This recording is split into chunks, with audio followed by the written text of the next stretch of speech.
We're the LiveWire critics. We've just been to see Revolutionary Road by Sam Mendes. It's the 2nd of February. I'm Colette. I'm Alice. Chloe. Alice. Jack. And Ben. Just been discussing that this film has had mixed reviews and we're not entirely sure how we've reacted to it. I think everyone will have a slightly different opinion, but I was reminded for the first thing by the other film that Sam Mendes made, which was American Beauty. But there's kind of a lot of themes in it revolving around the American dream. Yes, yeah, I agree with Colette when she says about American Beauty. I was kind of comparing it the whole way. I'm not sure if I should have been. It was basically about this couple who you saw how their relationship develops, and it wasn't really much of a relationship, was it? You see how they live together and they have a family, and it doesn't really go to plan. I really enjoyed the soundtrack. It was Thomas Newman. He wrote he did the soundtrack, the score. He did American Beauty as well, and I thought that was pretty good. And he also did Jarhead and a few other things. Finding Nemo as well. He does good scores, but I thought that was really annoying. Did you share that same view? No, I thought it just played too much in like the wrong places sometimes, and it was really annoying because it was all quiet and happy at the same time. Yeah, so a big theme of this film was the whole stuck in suburbia kind of 9-to-5 job, want to get out of it and move to Paris and have a cool life.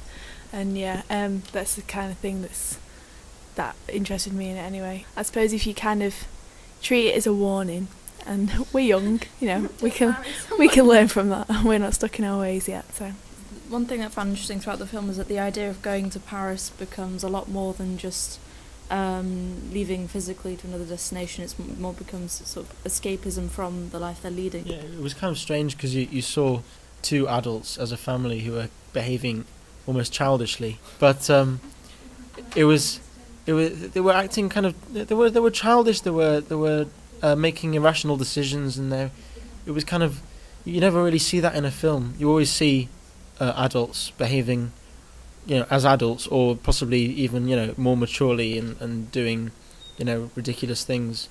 Yeah, I enjoyed it because it was like annoying in the way that it was just one. There was only really one idea. Yeah, like one perpetuating cadence that never resolved, and I think that was symbolic of the whole film, really. That even at the end, where the only real development was that bit where he was running down the road, that was still based on that one thing, and it just carried on.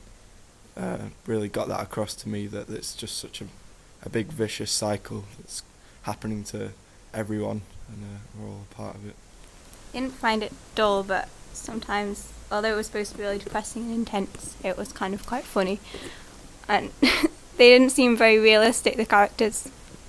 I know it was almost like they were just being really ridiculous, and you just wanted to say, get over yourselves. What Ben said about them being childish, I think that might have been the reason why we didn't see that much of the kids, but I would have liked to. I think they could have maybe given it a bit more, bit of light, One thing that did strike me was once they sort of got the setting out the way, and we were established with these two quite unhappy characters, that they were sort of renewed with this enthusiasm when they decide they want to move to Paris. It kind of reminded me of Requiem for a Dream, where there was sort of these dreams being made, but then at the same time you can see the seeds of destruction, as it were, in like the pregnancy and the job. I thought and the way the tensions played out between them really worked well with that idea.